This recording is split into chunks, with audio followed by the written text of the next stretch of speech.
Am I the jerk for refusing to give my brother back the dog he abandoned 3 years ago? My name doesn't matter, but I'm 28, and this whole mess starts with a scrawny gray mutt named Biscuit.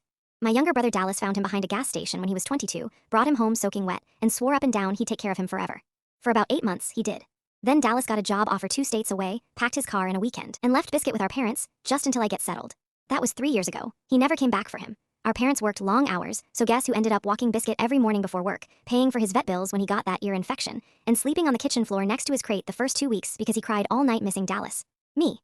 I moved back in with our parents after a rough breakup around the same time, and somewhere in there, Biscuit stopped being Dallas's dog and became mine. When I got my own apartment last year, Biscuit came with me.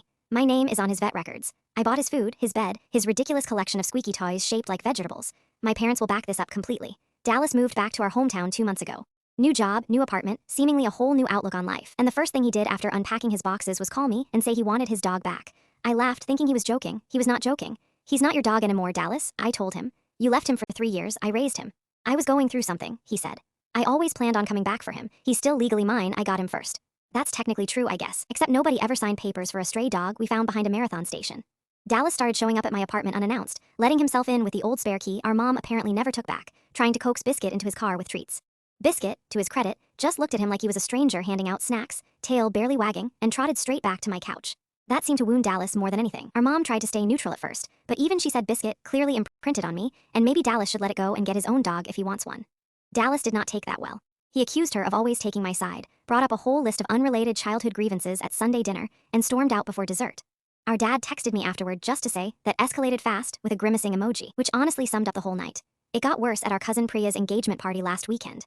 Dallas cornered me by the drink table, half a beer in, and loudly announced to anyone nearby that I was the kind of person who steals a man's dog and then plays victim about it.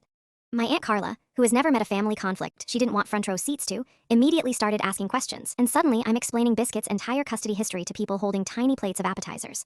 Priya's fiancé, who has met Biscuit exactly once, just quietly said, the dog seemed really happy with her, for what it's worth, which Dallas did not appreciate. I finally told Dallas flat out, I will not be giving Biscuit back. I offer to let him visit anytime he wants, even take Biscuit for a weekend if he proves he's got a stable setup. But Biscuit lives with me, permanently. Dallas says I'm punishing him for a mistake he made when he was younger and less settled, that people deserve second chances, and that I'm being cruel keeping a man from his own dog. My roommate thinks Dallas lost any claim the day he drove off and didn't look back for 3 years. My best friend says I should at least let him do more visits before writing him off completely. Meanwhile, Biscuit is currently asleep on my feet as I type this, completely unaware he's the center of a family war. Am I the jerk, or